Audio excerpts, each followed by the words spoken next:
Hello friends, welcome in my channel. बेटा आज हम देख रहे हैं एक्सरसाइज 3.1 का क्वेश्चन नंबर 5 और एक कमेंट द्वारा जो क्वेश्चन पूछा गया था वो भी आपको इसके लास्ट वीडियो में बता देंगे। ठीक है बेटा, क्वेश्चन क्या है। एक वृत्त जिसका व्यास दिया है 40 सेंटीमीटर, इसकी एक जीवा 20 सेंटीमीटर लंबाई की है, तो इसके संगत छोटे चाप की लंबाई ज्ञात करो। एक वृत्त है, इसका व्यास दिया है और जीवा दी है। जीवा होती है ये आपकी दी है 20 सेंटीमीटर लंबाई की, और इस पूरे वृत्त का व्यास 40 सेंटीमीटर है। ये व्यास 40 सेंटीमीटर, तो त्रिज्या कितनी हो जाएगी? ये 20 सेंटीमीटर। अगर इसके केंद्र से इस जीवा को मिला दें तो इसकी ये क्या हो गई? त्रिज्याएँ कितनी हो गई? 20 सेंटीमीटर, और इसकी जो जीवा है वो भी 20 सेंटीमीटर दी है, यानी कि व्यास बराबर 40 सेंटीमीटर, तो इसकी त्रिज्या r बराबर 40/2 यानी कि 20 सेंटीमीटर। अब जिस त्रिभुज की तीनों भुजाएं इक्वल हो जाए 20-20 सेंटीमीटर, तो ये त्रिभुज कैसा हो गया? OAB इसको मान लेते हैं, तो त्रिभुज AOB एक समबाहु त्रिभुज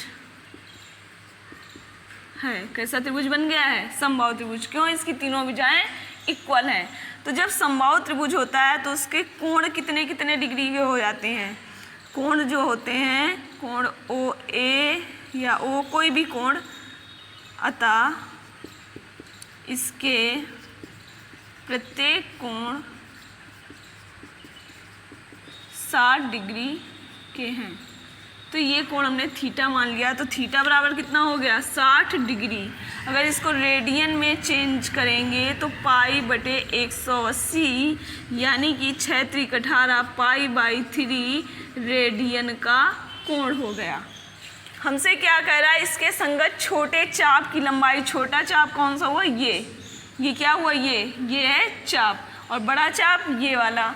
तो छोटे चाप की लंबाई निकालनी है, तो थीटा बराबर आपका फॉर्मूला क्या होता है? L/r।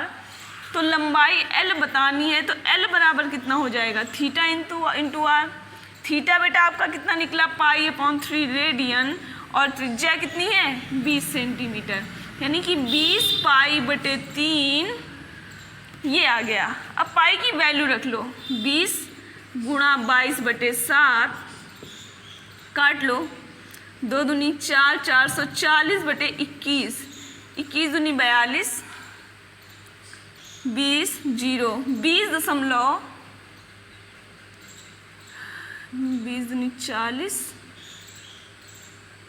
2 दूनी 42, 20 0 9, यानी कि 20.95 सेंटीमीटर। बेटा सेंटीमीटर इसलिए लिया क्योंकि ये सब सेंटीमीटर में दी हैं, तो आपकी जो L आएगी यानी चाप की लंबाई वो सेंटीमीटर में आ जाएगी, 20.95 सेंटीमीटर। ठीक है, आगे देखते हैं क्वेश्चन नंबर 6।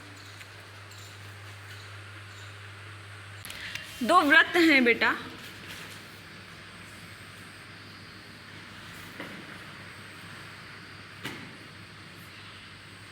इनके ये जो चाप है ये क्या कह रहे हैं? इक्वल हैं, यानी ये L इस L के बराबर है।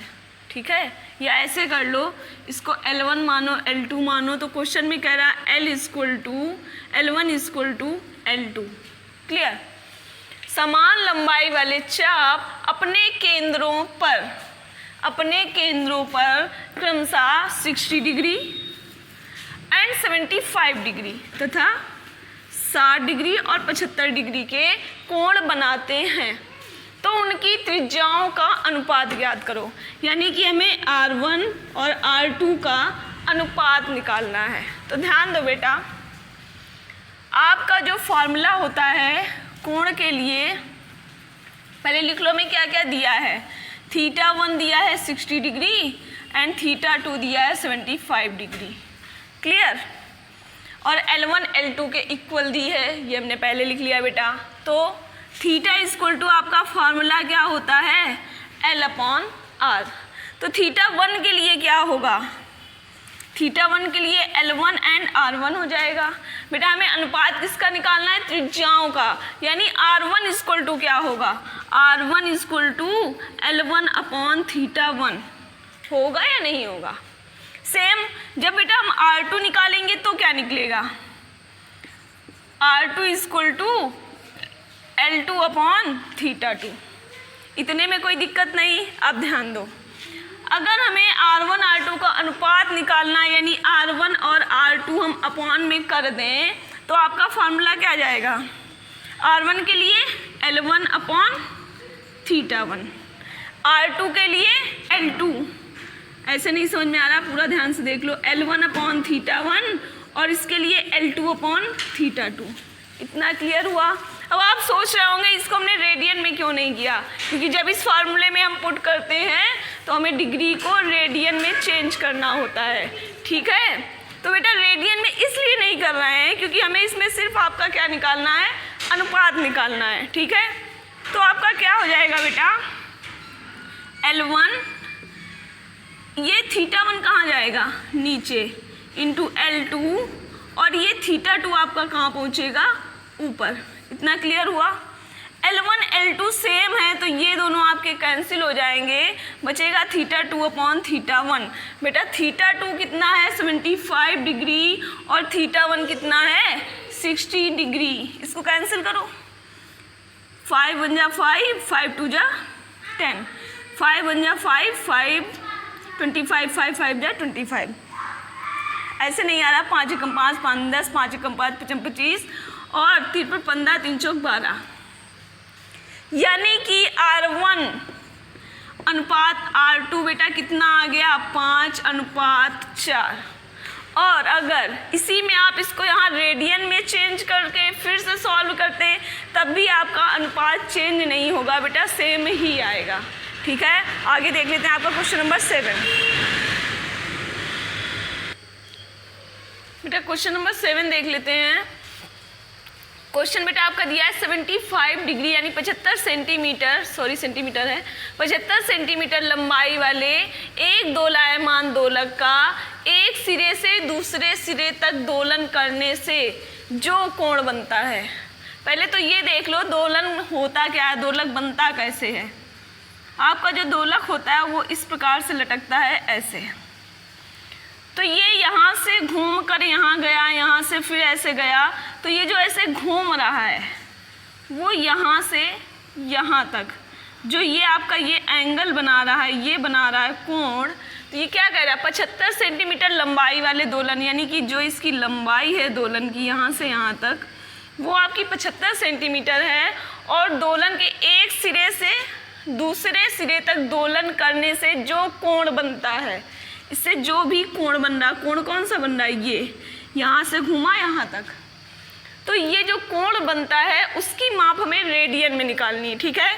जबकि उसके नोक द्वारा बनाए गए चाप की लंबाई हमें दी है। चाप बेटा कौन सा हुआ, ये, यानी कि ये पूरा यहाँ से यहाँ तक जो गया ये आपका क्या बना, ये चाप बना, ठीक है। इसको हम छोड़ दो, केवल ये देखो जो यहाँ से यहाँ तक जा रहा है वो क्या बन रहा है, आपका चाप। तो बेटा चाप की लंबाई क्या दे रहा है, चाप की लंबाई कितनी है, 10 सेंटीमीटर। ये जो ये चाप है ये इसकी लंबाई कितनी है, 10 सेंटीमीटर, और ये दोलन की 75 सेंटीमीटर।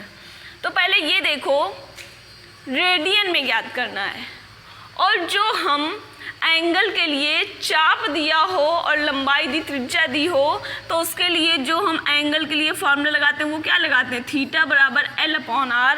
और आपको ये भी मालूम है इसमें जो एंगल होता है वो किसमें, डायरेक्ट रेडियन में ही होता है, और अगर एंगल हम लेते भी हैं तो रेडियन में चेंज कर लेते हैं, तो जो डायरेक्ट हमें निकलेगा वो रेडियन में ही निकलेगा। यानी कि L आपका कितना दिया है, लंबाई आपकी दी है 10, और त्रिज्या, ये जो दोलन की माप है ये क्या हो गई, त्रिज्या, यानी कि ये हो गई 75। तो बेटा आपका कितना आ गया, 5 दूनी 10, 5 एकम 5, 55 25, 2/15 रेडियन। बिल्कुल इजी क्वेश्चन बेटा। अब ये हुआ फर्स्ट पार्ट, इसी में सेकंड पार्ट क्या कह रहा, 15 सेंटीमीटर, यानी इसके स्थान पर 15 कर दो और इसके स्थान पर 15 करके सॉल्व कर लो, यानी कि 15/75, 15×75, 1/3 रेडियन। कब, जब ये चाप हमें दिया होगा 15। अब कितना दिया है, 21, तो 21/75 सॉल्व कर लेंगे, उतने रेडियन का आपका क्या हो जाएगा, कोण बन जाएगा। क्लियर बेटा। अब एक क्वेश्चन देख लेते हैं जो कमेंट द्वारा किसी बच्चे ने पूछा था। देख लेते हैं बेटा क्या क्वेश्चन है। बेटा बच्चे ने क्वेश्चन पूछा था 5 डिग्री 37 मिनट एंड 30 सेकंड, यानी 5 डिग्री 37 मिनट और 30 सेकंड को रेडियन में चेंज करना है। तो देख लेते हैं बेटा। पहले तो इसको हमें पूरा क्या चेंज करना होगा, डिग्री में बनाना होगा। तो 37 मिनट 30 सेकंड को हम डिग्री बनाने के लिए क्या करेंगे, 60 का भाग देंगे। 30 दूनी 60, यानी कि 5 डिग्री 37 सही 1/2 क्या हो गया बेटा, मिनट। अब इसको हल कर लो पहले। 2 सत्ते 14, 1 15 का 5, 1 2 3 4 1 7 75/2 इतने मिनट।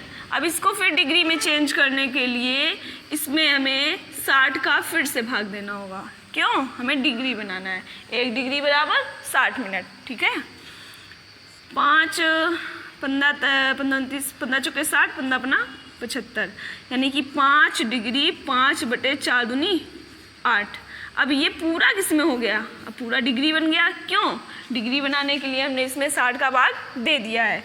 8 5 40, 40 5 45/8, ये आपका आ गया डिग्री।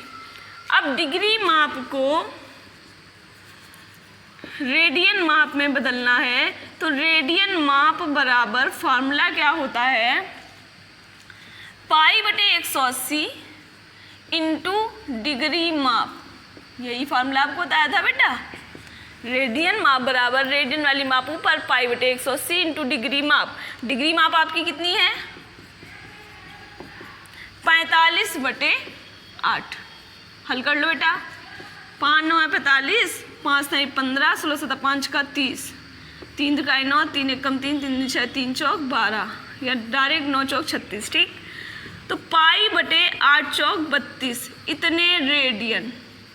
ये बेटा आपका आ गया रेडियन में माप, ठीक है। Thank you class. अगर बेटा आपको किसी भी क्वेश्चन में कोई भी डाउट हो तो आप कमेंट से पूछ सकते हो।